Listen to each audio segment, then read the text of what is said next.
¿Qué tal? Son las 10:30 de la mañana, vamos a cerrar semana, pero claro, empezamos siempre conociendo cuál es la agenda informativa del día, de lo que se convertirá en noticia a las 2:30 de la tarde. Hoy con Alicia Aguilar. Alicia, ¿qué tal? ¿Cómo se cierra esta semana que ha sido, bueno, ha ido calentándose poco a poco? Pues hoy se presenta así como movida, además empezamos fuerte con actividad, empezamos con deporte, Eva, porque desde las 9 de la mañana y hasta las 9 de la noche en el pabellón deportivo Antonio Serrano Lima se celebra el Campeonato de Andalucía de Selecciones Provinciales de Voleibol. Y después, a continuación, también lleva celebrándose desde las 10 de la mañana y hasta las 8 de esta tarde. Seguimos con más deportes, solo que esta vez en San Pedro Alcántara, en la Finca de la Caridad, donde se está celebrando desde el sábado pasado pues la World Padel Tour de Marbella, que ya sabemos que concluirá este domingo. O sea que la primera parte de la agenda, el primer tramo, es bastante deportivo, bastante activo. A las 12 del mediodía nos vamos hasta la sala de usos múltiples del Ayuntamiento de Marbella. Allí ya empezamos a ambientarnos de cara a la feria y tenemos la presentación del acto de entrega de la medalla del Marbellero de Honor de la Cruz de Humilladero, que se celebrará ya el día 11 de junio. Asisten a la presentación el responsable del casco antiguo, el responsable municipal, asesor Baldomero León, y también un representante de la Asociación de Vecinos Huerto Porral, que se llama Cristóbal Mesa, este miembro, este representante. Y simplemente recordar, Eva, que ya sabemos que la feria, el programa oficial de festejos, arranca el 6 de junio, finalizará el día 12, el día 11 es el día grande de la semana de la Feria de Marbella, con la celebración del Día del Patrón, pero ya este fin de semana, el domingo, tenemos actos, que es la Romería de San Bernabé, que arrancará a las 9 de la mañana, saldrán desde su sede en el barrio Pilar Miraflores y después continuarán todo el trayecto hacia el Pinar de Nahueles, que es donde está pues la ermita del Santo Patrón de San Bernabé. Y ya nos vamos a la tarde, a las 7:30 en el Hotel Don Pepe de Marbella tiene lugar una gala benéfica de un colectivo que se llama Collective Calling, Reescribir las Estrellas, que desarrolla proyectos de ayuda tanto en España con colectivos vulnerables, tanto en Tanzania también, donde ayuda sobre todo a niños que viven en la calle. Y ya por último nos vamos, también seguimos en ambiente festivo y de feria, porque a las 8 de la tarde en el Centro de Artes Escénicas La Alcolera del Ingenio, en San Pedro de Alcántara, pues tendrá lugar un acto también ya clásico, como es la elección de las reinas y damas de la verbena Virgen del Carmen, que será en julio, del Ingenio. Y eso es todo, y seguro que hay muchas cosas más que también tendremos este fin de semana, pero he querido reducir, o sea que el viernes, a pesar de que la semana ha ido así como despacito, ha cobrado fuerza la agenda. Bueno, el fin de semana también con muchas cosas y de cara también a esa Feria de San Bernabé. Eso es. Que arranca la semana que viene y nosotros estaremos allí con programación especial y con muchísimas cosas. Alicia, gracias. Gracias a ti, buena mañana, Eva. Igualmente. Recientemente se aprobaba la nueva ley de vivienda después de 3 años de negociaciones y fue pues de cara a las elecciones municipales y regionales. Hoy queremos analizar cuáles son los aspectos más relevantes, más interesantes, y para ello hemos llamado al abogado Santiago Gómez Villares. Santiago, ¿qué tal? Bienvenido. Hola Eva, buenos días. ¿Qué tal? ¿Cómo estás? Bueno, aquí podríamos estar hablando horas y horas de una ley que ha dado desde luego muchísimo de sí, muy complicado llegar finalmente a esta aprobación, porque hay muchísimos aspectos que han sido muy espinosos. Sí, efectivamente, la ley 12/23 de 24 de mayo, que como sabéis entró en vigor el viernes pasado, pues es una ley bastante voluminosa, en tanto que no solo toca preceptos de la ley de arrendamientos urbanos, sino que también lo hace de la propia ley de enjuiciamiento civil, que sabéis que es la que rige el procedimiento de desahucio llegado el caso, ¿no? Por lo tanto, podríamos estar hablando varios días de esto, efectivamente, porque además hay algunas cuestiones que los operadores jurídicos, después de llevar algunas semanas, porque ya conocíamos el contenido de ella, como sabes, un poquito antes de la fecha en la que se publicó, pues debatiendo en nuestros cafetitos, en las entradas de los juzgados, y hay cuestiones que no son pacíficas de momento y serán los tribunales los que tendrán que arrojar luz, como claro, no puede ser de otra manera, ¿no? Bueno, luego iremos al detalle, pero en términos generales es positiva, es muy proteccionista. ¿Cómo la podéis valorar? Bueno, me gustaría empezar diciendo también que obviamente en lo que se refiere a la ley de arrendamientos urbanos, solo será de aplicación para aquellos contratos de arrendamiento que se suscriban con posterioridad a la entrada en vigor de la ley, como no puede ser de otra manera. Y también me gustaría aclarar, porque en algunos círculos sí se ha escuchado algo parecido a esto no es una ley, desde mi humilde opinión como jurista, que estoy seguro que habrá otras tantas de igual valor. Como digo, esto no es una ley que se haya elaborado para regular la situación de los conocidos como ocupas, con K, ¿no? No viene solamente a esto, yo creo que viene también a proteger pues también a la situación de vulnerabilidad de algunos arrendatarios que no necesariamente tengan la condición de ocupa, que puedan tener su contrato de arrendamiento, que estén pasando una situación económica compleja y por lo tanto, insisto, un mensaje que yo creo que podría ser clave es: esta ley no viene a regular de manera exclusiva y excluyente la situación conocida como la del ocupa, ¿verdad? No en exclusiva, pero sí ha sido uno de los capítulos Sin más duda, importantes. uno Y de aquí, ¿en qué va a cambiar la ley? ¿Cuántos días tenemos? De manera resumida. Bueno, hay varios bloques temáticos sobre los que se podrían tratar. Por ejemplo, uno de ellos viene a intentar fomentar lo que se llama el alquiler del parque público de viviendas, viene de alguna manera a también intentar regular los topes de la renta, lo que se conoce como renta, que en definitiva no es más que el pago de la cantidad por poder vivir en la vivienda, ¿no? Viene también a regular una serie de protecciones, como decía, al ocupante, al arrendatario, a la persona que utiliza esa vivienda, en cuanto a que se pueda haber involucrado en alguna situación de vulnerabilidad económica, como prórrogas de un año extraordinaria, como topes al precio de alquiler.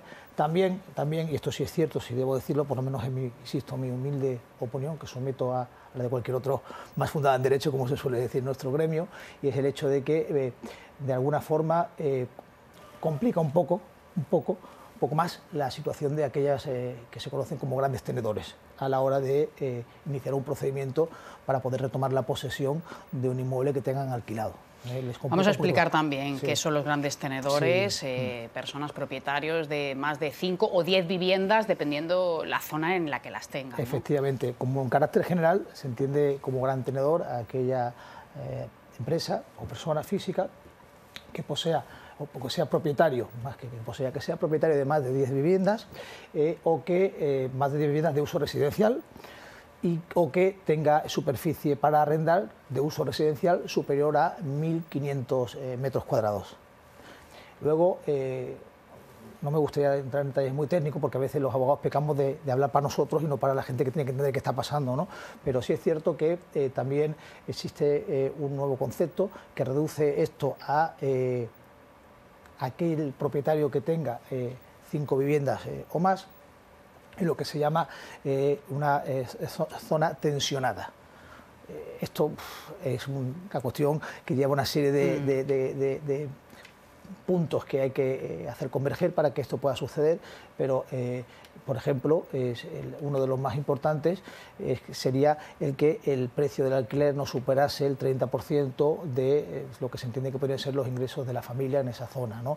Bueno, es una cuestión que, insisto, sobre todo los tribunales y los jueces, los magistrados y los jueces serán los que tendrán que ir determinando cómo se pone esta aplicación, porque es una cuestión bastante novedosa y que seguramente va a dar lugar a mucho jaleillo, ¿verdad? El propietario tendrá que demostrar que los inquilinos, la familia que se encuentre pues, en su casa, en su propiedad, están pasando por una situación de vulnerabilidad. ¿Esto cómo se puede comprobar? ¿Cómo se puede demostrar? Bueno, vamos a ver. Me alegro que me hagas esta pregunta, si es que es una pregunta o esta entradita, porque en realidad para los grandes tenedores, aparte bueno, pues como siempre, o como viene siendo de aplicación incluso para aquellos propietarios que solo tengan un inmueble en arrendamiento, la ley establece la necesidad de que deben de primero acreditar si el ocupante de esa vivienda, si el arrendatario de esa vivienda, el que disfruta en definitiva de esa vivienda, lo hace en su condición de vivienda o en domicilio habitual. para los grandes propietarios, además de esta cuestión, o tendrán que acreditar además si son o no son grandes propietarios, y luego se complica un poquito más porque efectivamente, como bien apuntabas, ha entrado en juego algo que no es novedoso del todo, porque algo parecido había en la pandemia, y es el hecho de poder tener que acreditar, pero ojo, que ahí viene la cuestión, lo que los juristas solemos llamar a veces prueba diabólica, y es aquella que se le atribuye a una parte que es difícilmente posible que pueda demostrar. Y me explico. Vamos a ver, ahora tendremos que, o tendrán los grandes tenedores que acreditar que el arrendatario, que la persona, la familia que vive en esa vivienda no está en situación de vulnerabilidad. Claro, ¿cómo acreditamos eso? Digo que no es tan novedoso porque durante la pandemia ya existía. Lo que sucede es que era el magistrado, era el juez, la jueza la que se ocupaba de, por sus propios medios, ya sabéis que ellos sí tienen medios para poderlo hacer, obtener esa condición. Y ahora pasa al propietario. Ahora es el propietario quien debe hacerlo. Pero por protección de datos hay determinadas cosas que no se pueden saber. Es complicadísimo, Eva. También abre una puertecita que, bueno, usted haga usted una declaración responsable. Ya sabemos lo que son las declaraciones responsables en otros ámbitos, pues aquí estaríamos hablando de lo mismo. O tenga usted un certificado de servicios sociales. Verá usted, ¿te imaginas, Eva, yendo a servicios sociales? Que soy el propietario de esta vivienda, que el señor López, que vive aquí, que es mi inquilino, mi arrendatario, ahí tiene usted el contrato de arrendamiento, que quiero saber cuál es su situación económica y si tiene declarado la situación. No te la pueden decir. ¿Usted quiere? ¿Usted cómo puede venir? No, es que la ley me... Bueno, pues espérese usted, porque claro, ya empiezan a entrar en juego pues, dos normas con el mismo rango y que pues, no sabemos cuál prevalece, porque, en fin, la vulneración de la ley de protección de datos está muy, muy castigada, como sabes de sobra. Bueno, aquí se tiene que ver cómo se van a ir dando esos pasos y cómo se puede saber realmente que la persona pues, está pasando por una situación de vulnerabilidad. Tendrá que ser esa persona precisamente la que demuestre que no está trabajando, que no tiene ingresos y no al contrario. Claro. En los desahucios que cambia, el periodo es ahora más largo, ¿se debe anunciar con más tiempo? Pues mira, efectivamente, esta es otra cuestión muy importante, y es que no se producen paralizaciones, como en alguna ocasión he podido escuchar, sino que en realidad estamos hablando de suspensiones. Es novedoso en cuanto a que se amplía el plazo, pero ya existía algo parecido. Es decir, cuando estamos hablando de que el arrendatario, la persona que disfruta de la vivienda, el ocupante, por la razón que deba acreditar, que en este caso no es otra que el estado de vulnerabilidad, pues si el propietario es una persona física, pues puede pedir una suspensión por 2 meses para que el proceso lleve el curso que tenga ya y él pueda tener la posibilidad a lo mejor de acudir a servicios sociales o a un parque de vivienda social donde estime oportuno va a poder solventar esta situación, o incluso venir a mejor fortuna, que también puede pasar, porque los procedimientos ya sabes que no se ventilan en una semana, pues a lo mejor el día que se inicia el procedimiento es una situación de vulnerabilidad, cuando llega la hora del lanzamiento, cuando llega la hora de la toma de la posesión por parte del propietario, pues a lo mejor el hombre o la señora o la familia ha venido a mejor fortuna, ¿no? Y como digo, pasa a 2 meses, cuando antes era 1, siempre que el propietario sea una persona física, y si es un gran tenedor o una persona jurídica, en ese caso se amplía a un plazo de 4 meses. Tenemos 2 meses personas físicas, una única vivienda como propietario, y 4 si es el caso de una persona jurídica. Antes teníamos 1 y 3. Ha subido un poquito el plazo. Sí, es la pequeña variación. Es la pequeña variación que la nueva normativa ha establecido y que, bueno, pues que se puede entender, ¿no? ¿Qué límite se establece para el precio de alquiler? ¿Esto realmente se puede controlar? Esto es complicado. Yo creo que esto es complicado.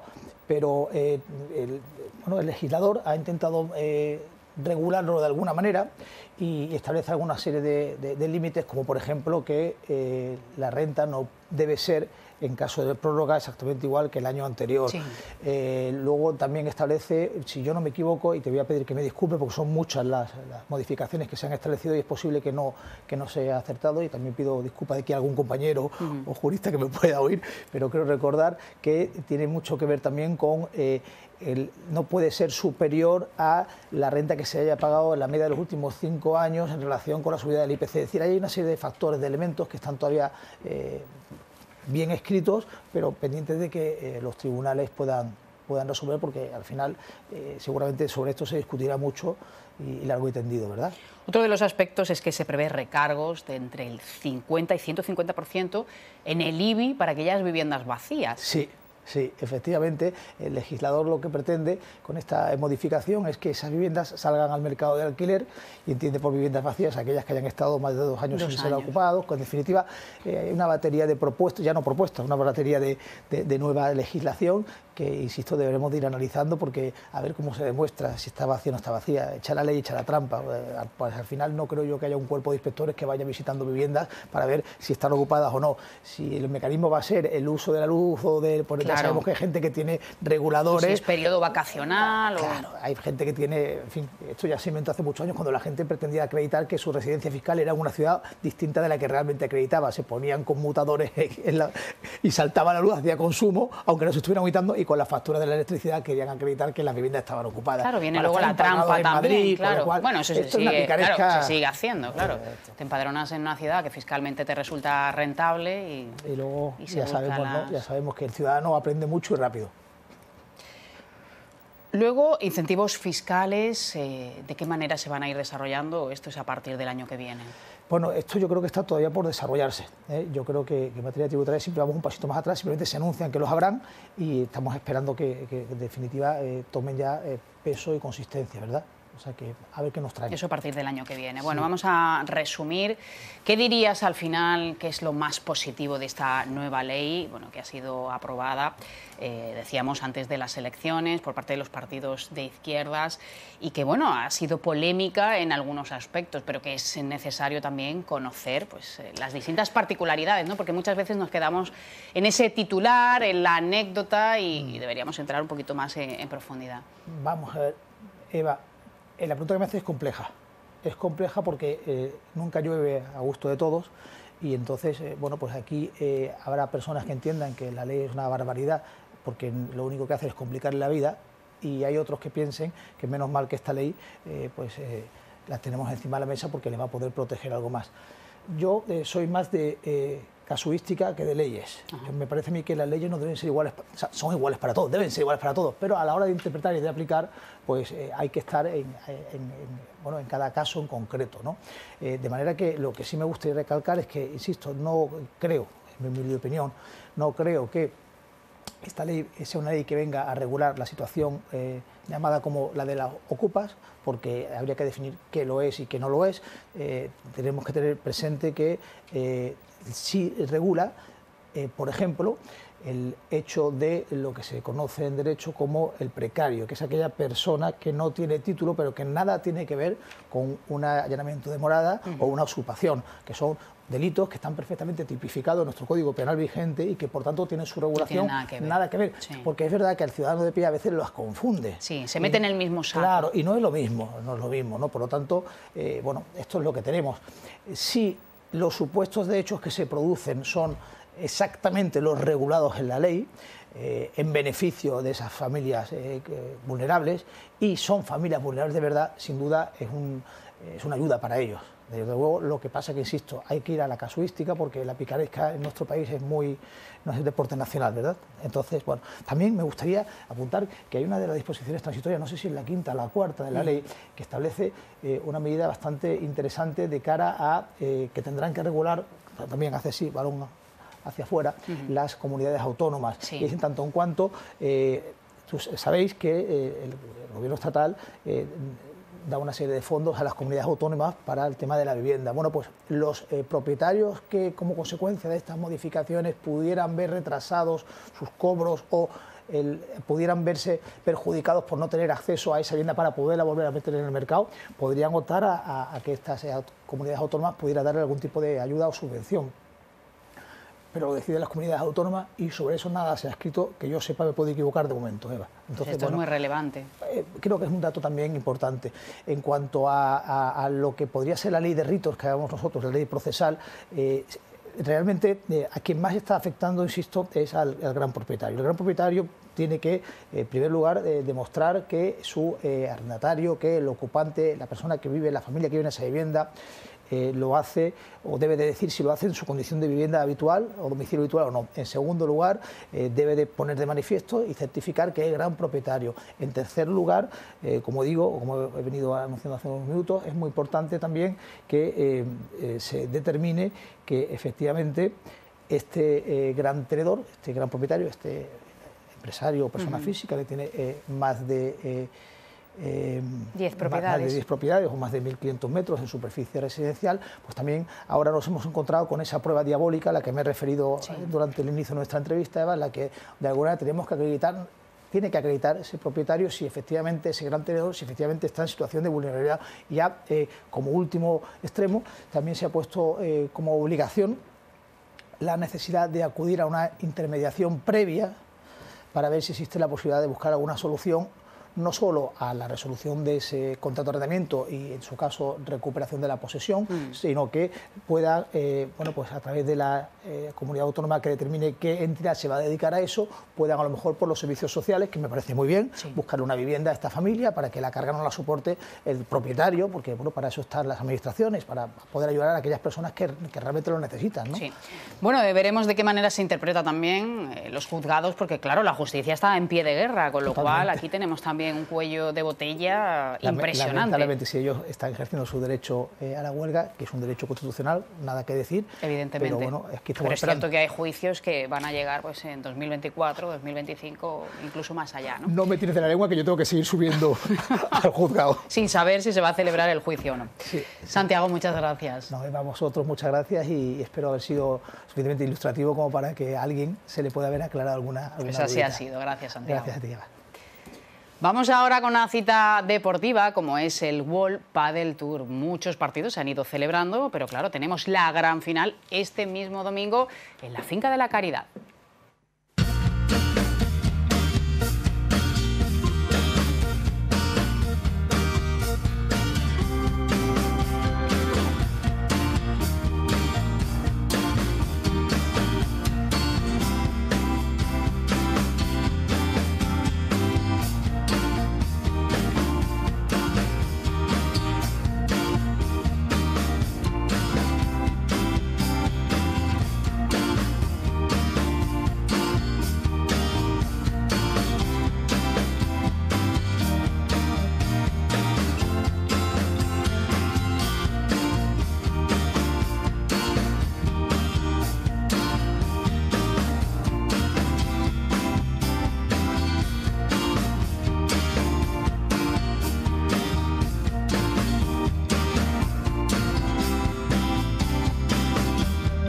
Como malagueño, pues encantado, ¿sabes? De venir aquí a nuestra ciudad, de disfrutar de un día como el de hoy, aunque el tiempo no acompaña, pero bueno, a ver si engancho también a la novia, que es el primer torneo que viene, y muy bien, muy contento. Pues me encanta que se celebre el pádel aquí, que hay muchos aficionados, creo que hoy se está demostrando que las de esto ya se están llenando, y con los niños para que mantengan la afición por el pádel, claro que sí.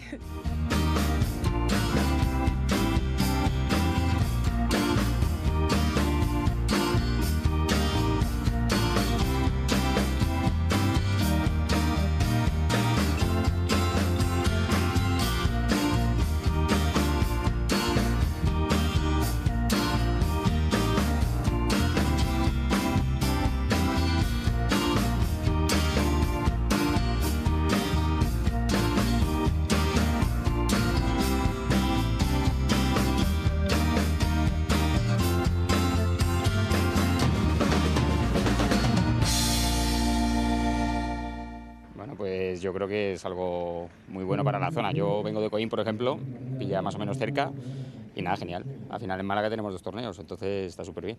I think it's fantastic because we are on a trip here in Fuengirola, and yes, we would like to see this tournament here today. It's fantastic. I've never been in such a tournament before.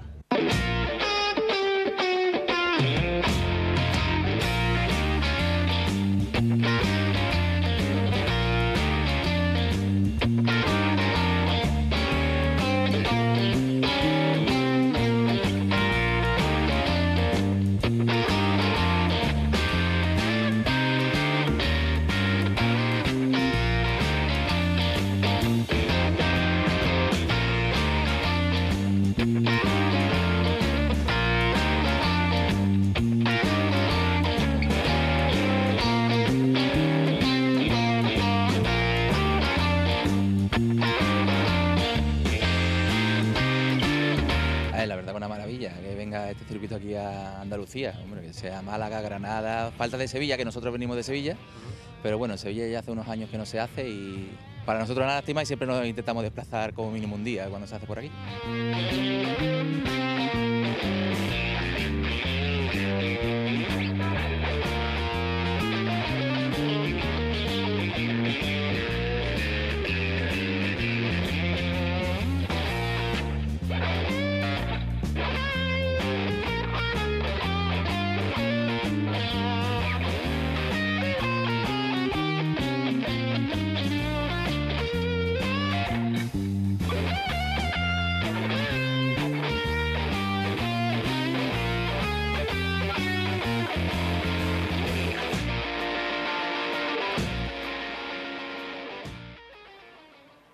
Pues si teníamos novedades en materia de vivienda, también lo tenemos en materia sanitaria, porque la Junta de Andalucía va a incorporar a 150 logopedas a la región. Es un dato relevante porque en Málaga tan solo teníamos 5 y no en los centros de atención primaria. Vamos a saludar a Adela Corrales, que es la decana del Colegio de Logopedas de Andalucía. Hola, ¿qué tal? Muy buenos días. Buenos días. Te escucho muy bajito, vamos a tratar de subir un poquito el volumen. Supongo que para vosotros es una gran noticia que viene precedida pues, de muchísimas reivindicaciones por parte de los sanitarios y evidentemente pues, de los pacientes. Exactamente, sí. El Colegio de Logopedas lleva años luchando por reivindicar efectivamente que haya mucha más presencia de los profesionales sanitarios, pues somos los logopedas, en el Servicio Andaluz de Salud. La labor de los logopedas tenemos que decir que es muy amplia y no se entiende entonces por qué hay tan pocos profesionales y en algunas provincias en concreto, bueno, prácticamente nulas. Efectivamente, de momento en la cartera de servicios del Servicio Andaluz de Salud prácticamente no hemos estado nunca. Ahora poco a poco sí que es cierto que se van viendo los resultados de tantas reivindicaciones, de reuniones y demás. Y como bien dices, pues obviamente no se explica porque, bueno, pues si hablamos de atención primaria, estamos hablando de cubrir las atenciones básicas, ¿no?, que necesita el usuario. Y la comunicación, el lenguaje, la deglución, pues obviamente son necesidades básicas, puesto que además lo que nos diferencia de de los animales y demás, pues es sobre todo la comunicación, ¿no? Entonces, para nosotros es básico, es salud. Es muy importante que hablemos del trabajo que hace el logopeda, porque a veces se nos viene a la cabeza pues cómo tratáis a los niños para que aprendan a hablar o corregir, pero claro, vosotros tratáis también problemas cerebrales, aprendizaje, pero en este caso a recuperar el habla tras un ictus. Es que, bueno, el campo es muy variado. Exactamente, como bien dices, bueno, siempre a nivel social nos han identificado siempre con la población infantil. Pero no es así. Efectivamente, nuestra profesión abarca desde la neonatología hasta la muerte. Son múltiples los trastornos, las dificultades que cubrimos y además no solo a nivel ya de cuando hay un problema, sino a nivel de detectarlo previamente o de prevenirlo, ¿no? Entonces, sí, son múltiples. Es neonatología, es después de un ictus, es de dificultades de aprendizaje con niños con determinados síndromes, trastornos, en fin, en la población de geriátrica también son múltiples. Responder de manera rápida es muy necesario hasta ahora. ¿En cuánto estaba la lista de espera? Pues sí que sabemos que las listas de espera se hacen cada vez, por desgracia, más amplias, porque indudablemente el hecho de que haya tan poquitos profesionales son múltiples. Lo único que, bueno, pues como sabemos, sanidad, hay tanto sanidad pública como privada, entonces el usuario que ve que se alarga mucho el poder acceder a ese tratamiento, pues tiene la otra vía, ¿no? Lo que pasa es que muchos usuarios indudablemente tampoco se lo pueden permitir a nivel económico. Entonces, por eso reivindicamos que el derecho de todo ciudadano a poder cubrir esas necesidades básicas que necesita. Decíamos que en la provincia de Málaga tan solo había 5 logopedas. No sé si tenéis ya los datos de con cuántos se van a empezar a contar y cómo se van a repartir, tanto en hospitales como en centros de atención primaria. De momento, lamentablemente, no te puedo dar mucha información porque lo único que hemos recibido es eso, pues bueno, la alegría que la hemos recibido con gran satisfacción, alegría por el colectivo y sobre todo por los usuarios, que es el objetivo final, que todos podamos disfrutar de ese servicio, que a cualquier persona lo podemos necesitar en cualquier etapa de nuestra vida, pero no sabemos cómo se va a organizar, ni con cuántos vamos a iniciar, ni en qué servicios. De momento no, pero vamos, estaremos encantados de poderos informar en cuanto tengamos noticias. No sé si se sabe también qué va a suceder en cuidados intensivos, porque aquí el servicio también es relevante. Sí, efectivamente, cada vez más nosotros, como decimos, no solo porque hasta ahora sí que es cierto que hay 1 o 2 logopedas en cada hospital y como bien hemos dicho, como abarcamos muchos trastornos, muchas patologías y en muchas edades, necesitaríamos prácticamente una logopeda por cada unidad o por cada, no es lo mismo la unidad de cuidados intensivos que neonatología, que la unidad de nutrición, en fin, que rehabilitación en otorrinolaringología. Nosotros sobre todo eso, abogamos por estar en varios de los equipos, porque cada logopeda pues se especializa más en unas patologías que otras, ¿no? Y sí, pues sí que se ha visto que indudablemente pues la atención precoz es vital, como en cualquier tema médico, y el hecho de poder estar en la UCI, en la UBI, pues hace mucho, ¿no? Hace que se agilice el tratamiento, hace que el paciente mejore antes e incluso que no tenga que volver nuevamente a ser ingresado. Lo que va a ser muy relevante es que algunos pacientes no van a tener que hacer largos desplazamientos, que esto pues será muy perjudicial en sus tratamientos.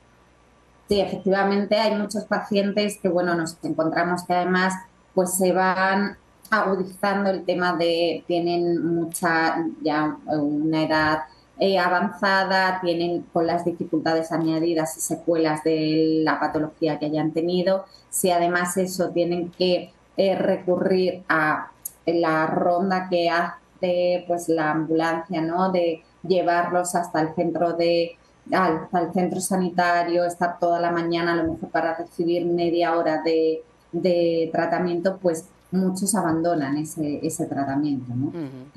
Bueno, qué lástima, porque es tan importante en su recuperación. Ante este escenario, ¿cuáles son ahora los retos? ¿Por dónde pasan? Pues los retos a seguir luchando precisamente por eso, por que la presencia sea cada vez más en todos los centros sanitarios. Como ya te digo, no que haya un logopeda por cada hospital, sino prácticamente en cada unidad, en cada servicio. Y sobre todo, bueno, pues eso, el ampliar ya no solo ahí, sino también en la parte geriátrica, pues por ejemplo en las residencias de mayores tampoco está la presencia del logopeda. Como sabemos, la esperanza de vida cada vez es mayor, pero no implica calidad de vida y bueno, pues nuestros mayores también necesitan esa ayuda, ¿no? Entonces, bueno, pues hay muchas reivindicaciones todavía, poquito a poco estamos viendo el fruto de tantos años de trabajo y la verdad que estamos muy contentos, pero bueno, esto no queda aquí, hay que seguir avanzando por todo el colectivo y además eso, bueno, pues es una noticia muy importante que hemos tenido en Andalucía, pero bueno, también en el resto de España. Nosotros estamos englobados en el Consejo General de Colegios de Logopedas y también reivindicamos por la misma situación en las demás comunidades autónomas, ¿no? Pues Adela Corrales, gracias y que veamos pronto los efectos de esta incorporación al sistema de salud. Muchas gracias. Gracias a vosotros. Un saludo. Vamos a hacer una pequeña pausa y continuamos con los distintos temas de actualidad. Hasta ahora.